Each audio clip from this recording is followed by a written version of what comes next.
श्री शिवाय नमस्तुभ्यम हर हर महादेव। दोस्तों, चैत्र नवरात्रि का सबसे अंतिम दिन और सबसे विशेष दिन जिसे हम नवमी की तिथि कहते हैं, और पूज्य गुरु जी ने बताया है कि इस दिन आपको मात्र 3 काली मिर्च से एक ऐसा विशेष उपाय करना है जो आपके जीवन में कभी भी धन धान्य की समस्याएं उत्पन्न नहीं होने देगा। रुपए और पैसों से जुड़ी हुई आपके जीवन में जो भी समस्याएं चल रही हैं वह सभी समाप्त हो जाएगी। घर में लड़ाई झगड़ा और अशांति का माहौल बना रहता है, या फिर आपके घर में किसी भी प्रकार की अगर समस्या चल रही है तो पूज्य गुरु जी ने बताया है कि चैत्र नवरात्रि की इस विशेष तिथि में आपको यह उपाय जरूर करने हैं। तो चलिए दोस्तों, जान लेते हैं इस विशेष उपाय के बारे में। लेकिन उससे पहले पूज्य गुरुदेव की ही कथा को सुन करके और समझ करके ही आपको समझाने का पूरा प्रयास करेंगे। लेकिन उससे पहले वीडियो को लाइक करें, चैनल को सब्सक्राइब करें और कमेंट में श्री शिवाय नमस्तुभ्यम या फिर ओम नमः शिवाय जरूर लिखें। देखिए, आज के इस वीडियो में हम आपको पूज्य गुरु जी द्वारा बताए गए कुछ बहुत ही खास उपाय बताने वाले हैं। पूज्य गुरु जी ने इन उपायों को बताते समय स्वयं कहा था कि जो भी व्यक्ति नवरात्रि की इस विशेष तिथि पर यह उपाय करता है तो माता रानी की कृपा सदैव उसके जीवन में बनी रहेगी और उसके जीवन की जो भी आर्थिक समस्याएं हैं वह सभी हमेशा के लिए समाप्त हो जाएगी। देखिए, पहले उपाय के लिए आपको मात्र एक दीपक ले लेना है। दीपक आप मिट्टी का भी ले सकते हैं या फिर आप शुद्ध आटा मढ़कर उसका भी तैयार कर सकते हैं। यदि आटे का दीपक ले रहे हैं तो ध्यान रखिए कि इसमें आपको नमक नहीं डालना है, शुद्ध आटा मढ़कर उसका दीपक तैयार करना है। इस दीपक में आपको घी का प्रयोग करना होगा, और या फिर आप इस दीपक में तेल का प्रयोग भी कर सकते हैं। यदि आप तिल के तेल का प्रयोग करते हैं तो आपके लिए बहुत ही सर्वोत्तम होता है। और इस दीपक में आपको लंबी बाती का प्रयोग करना है, और हो सके तो आपको इस दीपक में मोली वाले धागे की ही बाती का प्रयोग करना है। देखिए, मोली का धागा जिसे हम कलावा कहते हैं, जो लाल रंग का होता है, उससे ही आपको इस दीपक में बाती के रूप में प्रयोग करना है। अब देखिए, इस दीपक को इस प्रकार से तैयार करने के बाद इसे सीधे लेकर के आपको पहुंच जाना है पीपल के वृक्ष के नीचे। देखिए, यह उपाय आपकी बड़ी से बड़ी धन की समस्या को समाप्त करने वाला है, इसीलिए आपको इस दीपक में लंबी बाती का प्रयोग करना है। और लंबी बाती का दीपक विशेषकर हम माता लक्ष्मी के निमित्त ही प्रज्वलित करते हैं। तो देखिए, आपको ये जो दीपक है इसे पीपल के वृक्ष के नीचे ही प्रज्वलित कर देना है, और आपको वहीं पर 11 बार, 51 बार, 21 बार या फिर 108 बार ओम ऐं ह्रीं क्लीं चामुंडाय विच्चे इस मंत्र का जाप करना है, या फिर आप ओम महालक्ष्मी नमः इस मंत्र का भी जाप कर सकते हैं। इन दोनों में से आपको केवल एक मंत्र का ही जाप करना है। इसी के साथ में आपको अपने ही घर से एक फूल वाली लौंग भी लेनी है, यानी कि आपको लौंग जो है खंडित लेकर के नहीं जानी है।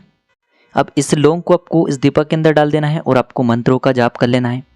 पूज्य गुरु जी ने बताया है कि यदि हम एक लौंग वाला यह उपाय नवरात्रि की इस नवमी तिथि पर कर लेते हैं तो हमारे जीवन से जो धन धान्य की समस्याएं हैं वह हमेशा के लिए समाप्त हो जाती हैं, और हमें अपने जीवन में माता लक्ष्मी की कृपा प्राप्त हो जाती है। अब इसके बाद हम जान लेते हैं पूज्य गुरु जी द्वारा बताए गए दूसरे खास उपाय के बारे में। पूज्य गुरु जी ने इस उपाय को बताते समय कहा था कि हम आपको इस व्यासपीठ से यकीन दिलाते हैं कि इस उपाय को करने के बाद आपके जीवन में कभी भी धन की समस्या उत्पन्न नहीं होगी। बस आपको ध्यान रखना है कि जो आप अपने घर पर इस उपाय में स्वास्तिक बनाने वाले हैं वह कहीं से भी बीच से कटा हुआ नहीं होना चाहिए। अभी आपको बताया जाएगा कि आपको इस स्वास्तिक का निर्माण किस प्रकार से करना है। अगर आप इस प्रकार से स्वास्तिक बना लेते हैं तो यकीन मानिए आपके जीवन में कभी भी धन की समस्या नहीं होगी। देखिए, इस उपाय के लिए आपको एक स्टील की कटोरी लेनी है। अब इस स्टील की कटोरी के अंदर आपको एक चांदी की सामग्री डाल देनी है, यानी कि आपके पास जो भी चांदी की धातु है, चांदी का सिक्का है, चाहे चांदी की आपके पास चेन है या फिर चांदी की अंगूठी है, या फिर आपके पास चांदी की कोई भी सामग्री है, तो उस सामग्री को आपको मात्र इस स्टील की कटोरी के अंदर डाल देनी है। और साथ ही साथ आपको इसी पात्र में थोड़ी सी पीसी हुई शुद्ध हल्दी लेनी है। फिर इसके बाद आपको इसमें थोड़ा सा जल मिला लेना है और इसे आपको एक लेप के रूप में तैयार कर लेना है। अब इसी हल्दी से आपको अपने ही घर पर 5 स्वास्तिक का निर्माण करना है। यह स्वास्तिक ही आपके जीवन से अंधकार को दूर करने वाले हैं और आपके जीवन में धन धान्य की प्राप्ति करवाने वाले हैं।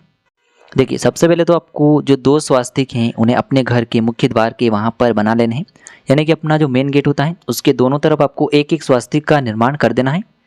स्वास्तिक बनाते समय आप ओम ऐं ह्रीं क्लीं चामुंडाय विच्चे इस मंत्र का आपको कम से कम 11 बार जाप अवश्य करना है, यानी कि एक स्वास्तिक पर आपको इस मंत्र का 11 बार जाप करना है। फिर दूसरे स्वास्तिक पर आपको इस मंत्र का 11 बार जाप करना है। फिर तीसरा जो स्वास्तिक है इसे आपको अपने किचन में मटके के वहाँ पर बना लेना है। अगर मटका नहीं है तो आपके किचन में जहाँ कहीं भी चूल्हा रखा हुआ है उसके पीछे वाली दीवार पर आपको तीसरे स्वास्तिक का निर्माण कर लेना है, और आपको ओम ऐं ह्रीं क्लीं चामुंडाय विच्चे इस मंत्र का फिर से 11 बार जाप कर लेना है। अब देखिए, चौथा जो स्वास्तिक है आपको अपने घर के मंदिर पर बनाना है, यानी कि आपका घर में जहाँ कहीं भी मंदिर है वहाँ पर आपको चौथे स्वास्तिक का निर्माण करना है। और फिर से आपको ओम ऐं ह्रीं क्लीं चामुंडाय विच्चे इस मंत्र का 11 बार जाप करना है। इसके बाद आपको पांचवा और अंतिम जो स्वास्तिक है इसे आपको अपने घर की तिजोरी पर बनाना है। आप जहाँ कहीं भी अपना पैसा रखते हैं, जहाँ कहीं भी अपना धन रखते हैं, वहाँ पर आपको इस 5वें स्वास्तिक का निर्माण करना है और इसी मंत्र का आपको 11 बार जाप कर लेना है। बस इस उपाय के लिए आपको एक विशेष बात का ध्यान रखना है कि इस उपाय में आपको स्वास्तिक किस प्रकार से बनाना है। देखिए सामने आपको वीडियो में समझाने का प्रयास किया जा रहा है। इसी प्रकार से आपको अपने घर पर इन स्वास्तिक का निर्माण करना है। यानी कि जो स्वास्तिक है आपको बीच से काटना नहीं है। पहले आपको इस प्रकार से बगल में एक लाइन बना देनी है, फिर इसके बाद आपको बगल से एक और लाइन बना देनी है और स्वास्तिक का निर्माण आपको इसी प्रकार से करना है। यानी कि बीच से स्वास्तिक जो है वह कटना नहीं चाहिए। हो सकता है आप हर नवरात्रि पर स्वास्तिक का निर्माण करते हैं लेकिन आपको फिर भी धन धान्य की प्राप्ति नहीं हो पाई है। आर्थिक समस्याएं अगर लगातार बनी हुई हैं तो पूज्य गुरु जी ने स्पष्ट रूप से कहा है कि आपको स्वास्तिक इस प्रकार से बनाना है कि जो ये स्वास्तिक हैं कहीं से भी बीच से कटना नहीं चाहिए। यानी कि क्रॉस का जो साइन है वह स्वास्तिक में नहीं आना चाहिए। सामने जिस प्रकार से आपको दिखाया जा रहा है इसी प्रकार से आपको इस स्वास्तिक का निर्माण करना है। तो ये दूसरा उपाय आपको इस नवरात्रि की महानवमी पर धन धान्य की प्राप्ति के लिए अवश्य करना है। यह उपाय करने के बाद आपकी जो धन की समस्या है वह हमेशा के लिए समाप्त हो जाएगी। अब दोस्तों बात कर लेते हैं पूज्य गुरु जी द्वारा बताए गए तीसरे सबसे खास और अंतिम उपाय के बारे में। देखिए यह उपाय विशेषकर उन लोगों को करना है जिन्हें लगता है कि उनके जीवन में संकट बहुत अधिक है, समस्याएं बहुत अधिक है।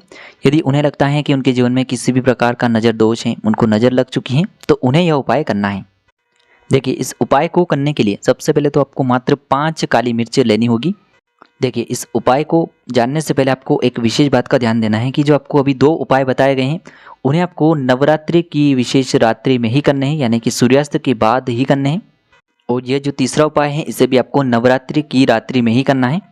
जिस व्यक्ति को भी पूरी नज़र लग चुकी है, उसे नज़र दोष लग चुका है, उसके जीवन में संकट समस्याएं परेशानियां बहुत ही अधिक रहती हैं, तो उस व्यक्ति के ऊपर से आपको ये जो काली मिर्चें हैं इन्हें 7 बार एंटी क्लॉकवाइज यानी कि घड़ी की विपरीत दिशा में घुमाना है। यानी कि उस व्यक्ति के ऊपर से आपको 7 बार घड़ी की विपरीत दिशा में इन काली मिर्च को उतार लेना है। अब इन काली मिर्च को लेकर के सीधे आपको पहुंच जाना है अपने घर के आसपास जो भी चौराहा है वहां पर। देखिए यदि आप इन काली मिर्च को लेकर के चौराहे के वहां पर नहीं जा सकते हैं तो आपको ये जो काली मिर्चें हैं इन्हें एक दीपक के अंदर रखना है और अपना जो मुख्य द्वार होता है उसकी दहलीज पर इस दीपक को रखना है और वहीं पर आपको इन 5 ही काली मिर्च को जला देना है 1 से 2 कपूर के टुकड़े डाल करके। जब भी आप ये काली मिर्च अपने मुख्य द्वार के वहाँ पर रख कर के जलाएंगे तो इन काली मिर्च को आपको अपने मुख्य द्वार के बाहर की तरफ रख कर के ही जलाना है। पूज्य गुरु जी ने बताया है कि जिनके जीवन में संकट समस्याएं और परेशानियां बहुत ही अधिक हैं उन्हें यह उपाय जरूर करना चाहिए। अब दोस्तों इसके बाद हम जान लेते हैं चौथे विशेष और अंतिम उपाय के बारे में। यह उपाय विशेषकर उन लोगों को करना है जो बहुत अधिक बीमार रहते हैं, उन्हें किसी भी प्रकार का नज़र दोष लगा हुआ है, तो उन्हें यह उपाय करना है। देखिए इस उपाय के लिए आपको मात्र 7 लौंग लेनी होगी, यानी कि आपको 7 फूल वाली लौंग लेनी है। 7 लौंग को लेकर के आपको इन्हें अपनी मुट्ठी में बंद कर लेनी है और इन्हें लेकर के आपको अपने पूरे घर में घूम जाना है। घर के प्रत्येक कोने में आपको इन्हें लेकर के घूम जाना है, हर कमरे में हर कोने में लेकर के इन्हें घूमना है। अब दोस्तों घूमने के बाद आपको एक दीपक लेना है, इसमें आपको कपूर के टुकड़े डालने हैं और ये जो 7 लौंग आपने अपने पूरे घर में घुमाई है इन्हें भी आपको उसी दीपक के अंदर डाल देनी है। अब इस दीपक को लेकर के आपको बैठ जाना है और ध्यान रखना है कि इस दीपक को जब भी आप प्रज्वलित करेंगे तो आपका मुख जो है वह पश्चिम दिशा में ही होना चाहिए। पश्चिम दिशा की ओर मुख रख करके इस दीपक को आपको अपने घर में ही प्रज्वलित कर देना है। माता रानी का स्मरण करते हुए इस दीपक को आपको प्रज्वलित कर देना है और माता रानी से प्रार्थना कर लेनी है कि आपके जीवन में जो भी संकट है समस्याएं हैं वह सभी आपकी कृपा से दूर हो। तो इस प्रकार से आपको ये चौथा उपाय करना है।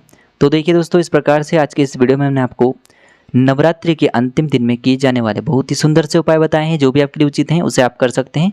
श्री शिवाय नमस्तुभ्यम। हर हर महादेव।